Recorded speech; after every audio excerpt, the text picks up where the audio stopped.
Sé fiel hasta la muerte y yo te daré la corona de la vida. Apocalipsis 2:10. Porque si perdonas a otros sus ofensas, también los perdonará a usted su Padre Celestial. Mateo 6:14. Salmo 6. Oración pidiendo misericordia en tiempos de tribulación. Al músico principal en Neginot sobre Seminit, Salmo de David. Jehová, no me reprendas en tu enojo, ni me castigues con tu ira. Ten misericordia de mí, oh Jehová, porque desfallezco. Sáname, oh Jehová, porque mis huesos se estremecen, mi alma también está muy turbada. Y tú, Jehová, ¿hasta cuándo? Vuélvete, oh Jehová, libra mi alma. Sálvame por tu misericordia, porque en la muerte no queda recuerdo de ti. En el Seol, ¿quién te alabará? Me han consumido a fuerza de gemir, toda la noche inundo de llanto mi lecho, riego mi cama con mis lágrimas, mis ojos están gastados de sufrir.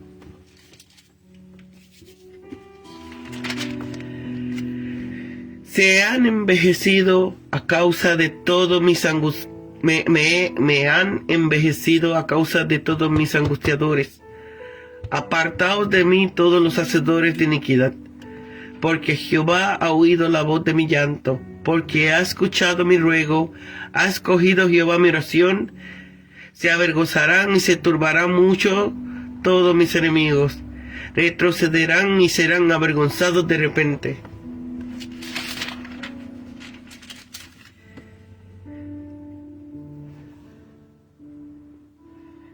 En el Seol, ¿quién te alabará? En la región tenebrosa del Seol subsisten en estado de sombra y semi-personalidad los seres humanos. Allí nadie puede alabarle. Está como rota la comunicación con Jehová, con la región subterránea donde moraban los difuntos, en una situación de languidez y de tedio total. El salmista no tiene luces sobre la retribución en ultratumba. Por eso su perspectiva de felicidad se termina con la presente vida. Según la mentalidad popular de los antiguos hebreos, los hombres al morir iban a habitar una región subterránea similar al Hades de los griegos y al Arayú de los babilonios. Los moradores de aquellas sombras, lejos de participar de la alegría de la vida, llevaban una existencia triste. Se avergonzarán y se turbarán.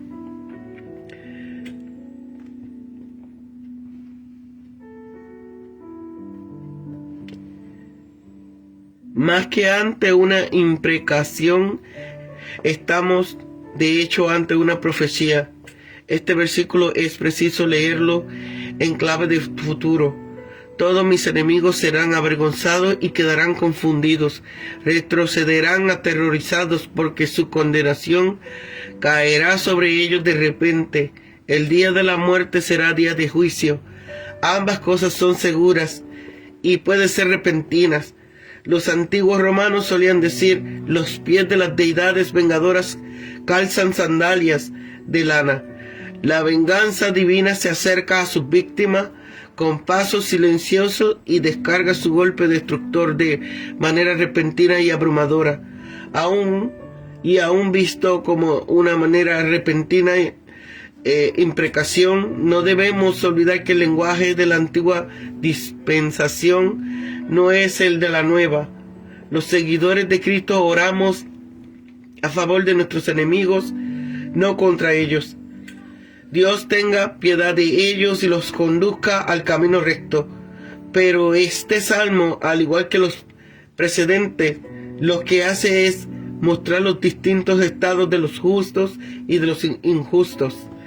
Oh Señor, que seamos contados con los justos, con los que son tu pueblo, desde ahora y para siempre.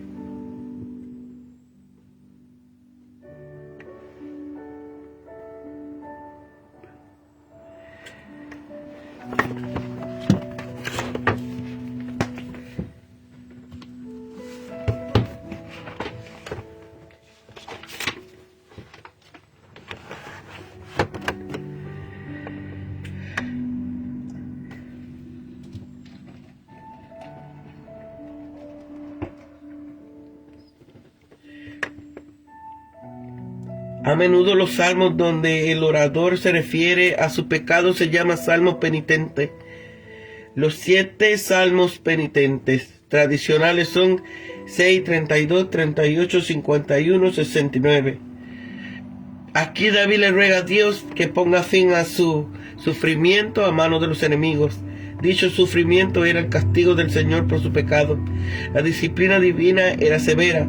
David oró para que Dios no desatara toda su ira en la reprensión. El orden de las palabras es: en tu enojo no me reprendas, Jehová. Pareciera que durante la disciplina Dios está enojado, pero se trata de un estado temporal en comparación con toda una vida gozando de sus favores.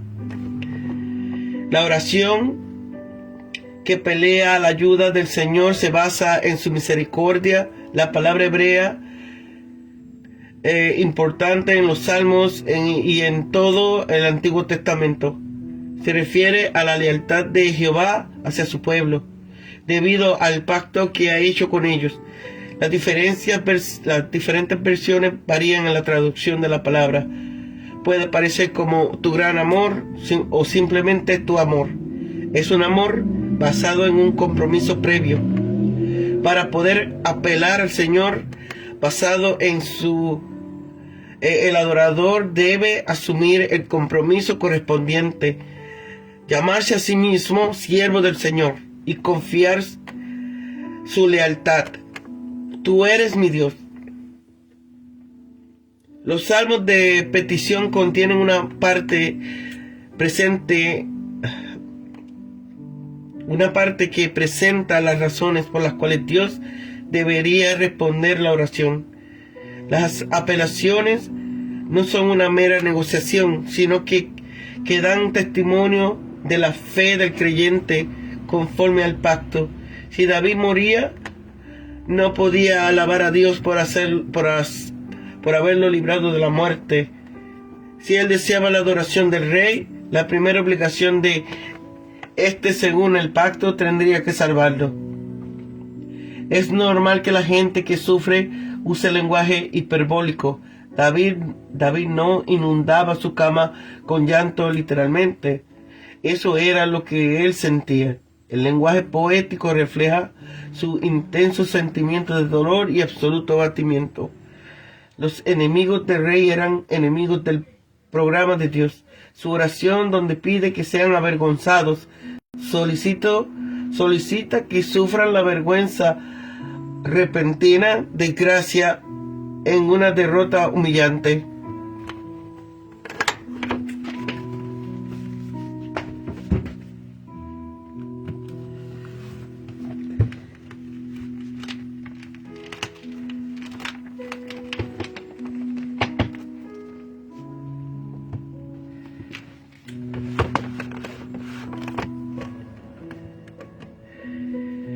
Desde los tiempos de Agustín, la iglesia cristiana consideraba a los salmos penitenciales.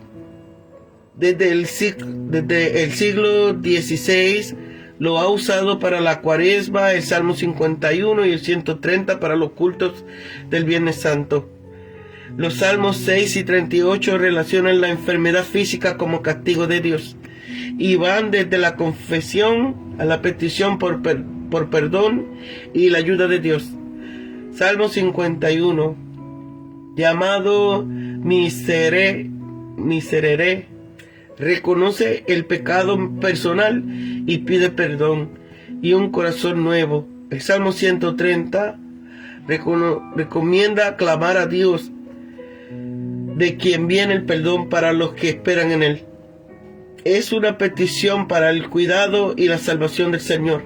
La expresión ¿hasta cuándo demuestra la impaciencia? En muchos lamentos y es parte del vocabulario usado en la petición.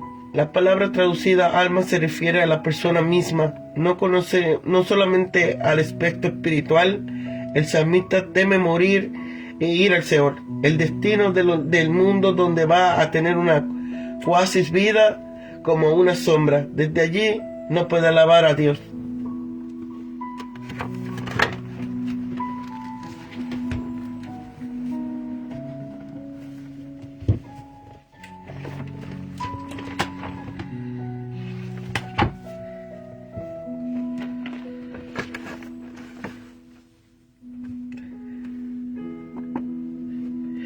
La combinación reprendas, castigue y enojo, ira, indica que el salmista pensaba que algún pecado causaba su sufrimiento, aunque no especifica cuál.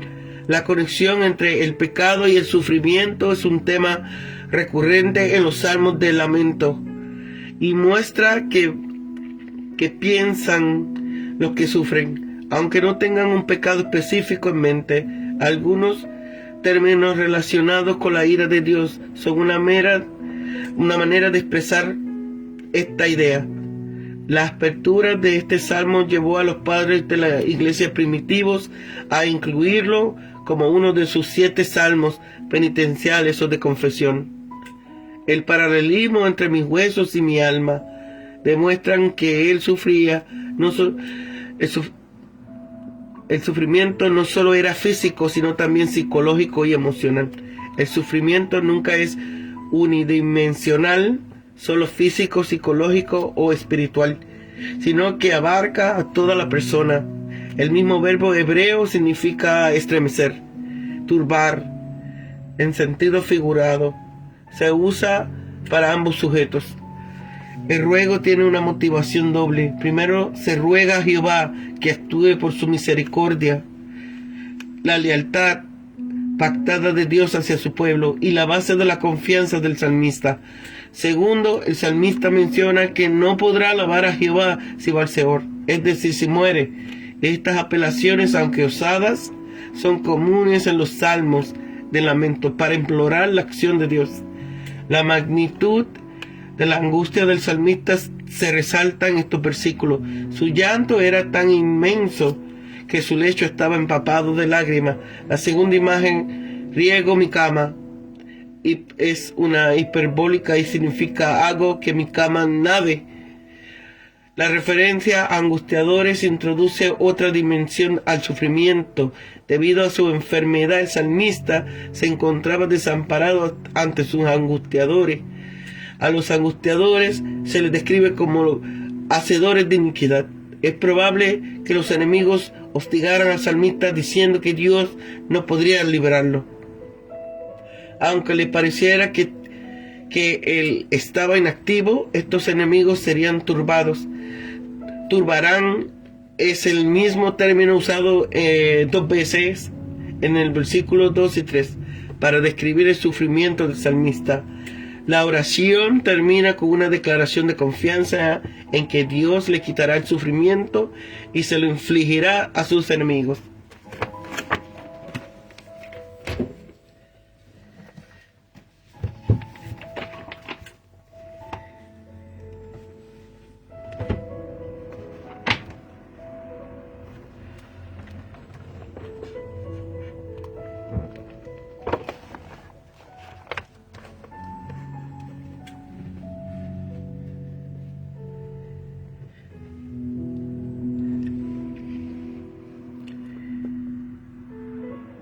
Seminit es generalmente interpretada en el sentido octava alta o baja en el canto. Algunos autores más bien creen que se alude a un instrumento de 8 cuerdas para acompañar el cántico, aunque quizás la palabra hebrea sea la primera de un cantar conocido de los lectores a cuyos son se habían de juntar la recitación del salmo. Enojo David no rechaza el castigo divino porque eso sería del todo irrazonable, y entiende además que quedarse sin castigo le sería más dañino que beneficioso. De lo que está asustado es el enojo y la ira de Dios, que amenaza a los pecadores con su ruina y perdición. Así pues, a la ira y el enojo David es una maniobra táctica. Opone el castigo paternal y suave que sí se muestra dispuesto a aceptar y soportar. Misericordia. Para huir y escapar de la ira de Dios, David no ve ningún escondrijo en el cielo ni en la tierra, y por pacto que sea, y por tanto que se acerca a Dios, aunque le haya herido, para que pueda sanarlo. Huye no como Adán a la espesura, ni como Saúl a la hechicera, ni como Jonás a Tarsis, sino que apela a Dios misericordioso en defensa de uno enojado y justo, o sea que va de él a él mismo. Seol, lugar donde los difuntos subsisten en estado de sombra y personalidad. Según la mentalidad popular de los antiguos hebreos, los hombres al morir iban a habitar una región subterránea similar al Hades de los griegos y al Arayú de los babilonios. Los moradores de aquella sombra, lejos de participar de la alegría de la vida, llevaban una existencia triste sin conciencia ni vigor. Esta perspectiva es particularmente triste para el salmista, que gusta de participar de la presencia espiritual de su Dios, particularmente en la vida litúrgica del templo. Hacedores de iniquidad. Los malvados, que son llamados porque están dispuestos a pecar, tienen una fuerte inclinación en el espíritu para hacer lo malo, y lo hacen a conciencia, no a medias, no a un poco aquí y un poco allá. ¿Cómo es posible que lo haga el hombre bueno, sino que lo engullen en grandes cantidades?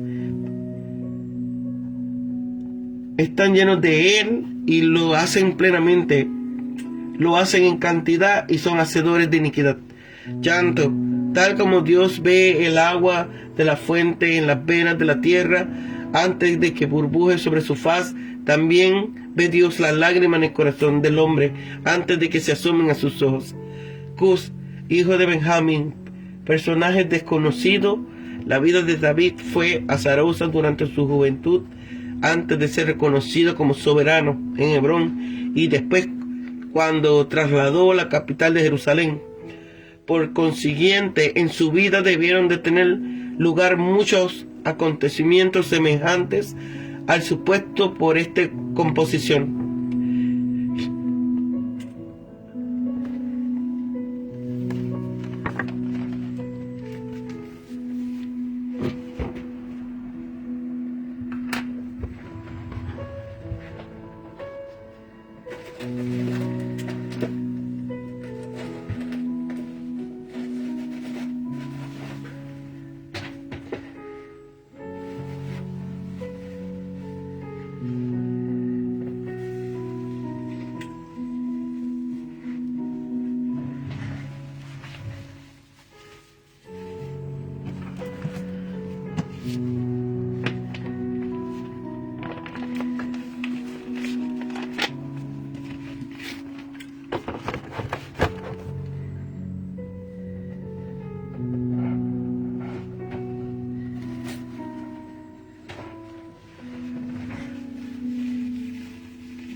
Este es el primero de 7 salmos penitenciales, o sea, salmos en los que el escritor humildemente se da cuenta de su condición difícil, por lo general a causa del pecado, expresa su lamento y nuevamente su compromiso de permanecer cerca de Dios.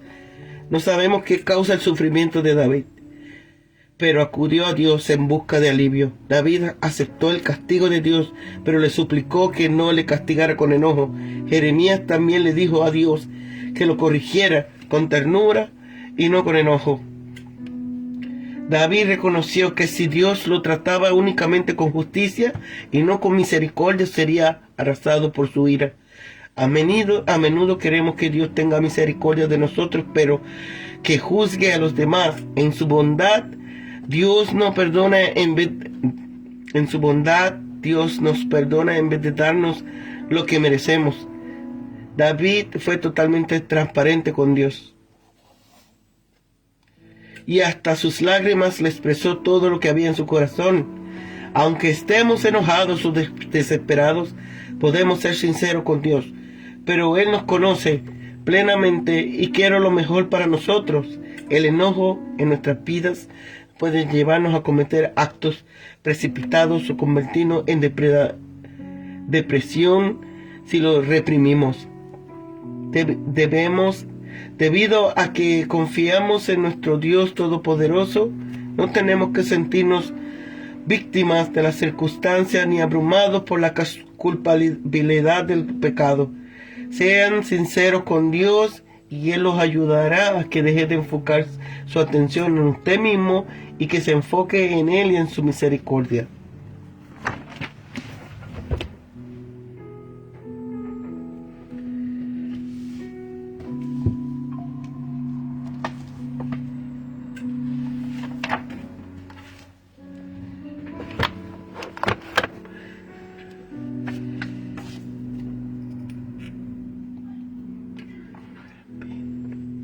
Fue bastante malo estar tan gravemente enfermo, pero la angustia de David se multiplicó debido a la presión atormentadora de sus enemigos. Quizá ellos se recreaban hablando de su situación desesperada. David interpretó su enfermedad como un castigo de Dios, provocado por algún pecado. Es algo que nosotros también hacemos con frecuencia. Muchas veces es lo primero que pasa por nuestra mente. Y este diagnóstico es a veces correcto. Algunas enfermedades realmente son ocasionadas por pecados no confesados en la vida del creyente. Pero esto no siempre es el caso. Dios a menudo permite que una enfermedad sea una oportunidad para mostrar su poder y gloria, o como modo de producir frutos espiritual, o para prevenir algún pecado, o como un resultado natural de trabajar demasiado, o simplemente debido a la vejez. Cuando llega la enfermedad, lo primero que debemos hacer es asegurarnos de que no haya en nuestra vida ningún pecado no confesado. Entonces debemos pedir al Señor que realice su propósito en esta enfermedad y que nos sane. Después de esto, es correcto ir a un médico y usar medicina, pero debemos tener cuidado que nuestra confianza esté en el Señor y no en los medios que Él emplea. Toda sanidad es del Señor, sea milagrosa u ordinaria. Si en un caso puntual Él no escoge sanar, entonces dará gracias para sufrir o morir. Normalmente no recibimos esta clase de gracias del Señor hasta que la necesitamos. El salmista vocalizaba y articulaba su clamor pidiendo ser sanado. Se estaba desgastando, sus huesos le dolían continuamente e incluso estaba afectado toda su vida interior, sus emociones, intelecto y voluntad. Además le parecía que el Señor tardaba en responder. Cuando más tenía que sufrir, hasta Él en gracia le sanará. David pide al Señor que cambie su actitud de aparente indiferencia y que salve su vida de enfermedad y muerte. Su único motivo de expresarse librado de su misericordia es la misericordia de Jehová. Lo que viene después de un argumento extraño a favor de su sanidad, que si David muriere, esto no sería ninguna ventaja para Dios. Mientras vive, puede recordarse al Señor y alabarle, pero si muere, Dios sería olvidado. El cuerpo sin el espíritu no podrían rendirle acciones de gracia. El argumento tiene cierta validez en lo referente al cuerpo, porque un cadáver no tiene ni memoria ni poder para alabar. Pero en cuanto al espíritu y al alma, su argumento refleja el poco conocimiento que tenía de los santos del Antiguo Testamento acerca de la vida del más allá de la muerte. Gracias a la revelación más completa que Jesucristo trajo, ahora sabemos que cuando muere un creyente, él sale de su cuerpo terrenal y va para estar con Cristo, lo cual es muchísimo mejor. Está ausente del cuerpo y presente al Señor. Así que el creyente no está en una clase de limbo, como es la idea de los que dicen que el alma duerme, sino que está consciente en la presencia del Señor, alabándole y adorándole. Debemos de decir en favor de David que él hacía uso maravilloso del conocimiento que tenía, entretejiéndolo con la tela de sus oraciones. Si nuestras oraciones hicieran semejante buen uso del más completo conocimiento que Dios nos ha dado, cuán bueno sería el ejemplo de nuestra alabanza y petición. Y a través de la descripción de su condición, llegamos a tener alguna idea de la profundidad de la miseria del salmista. Estaba consumido a fuerza de gemir y suspirar. Toda la noche empapaba su almohada con lágrimas e inundaba su lecho con llanto. Sus ojos estaban hundidos en sus cuencas y parecían gastados debido a su profunda tristeza, y su vista fallaba a causa de la opresión de todos sus enemigos.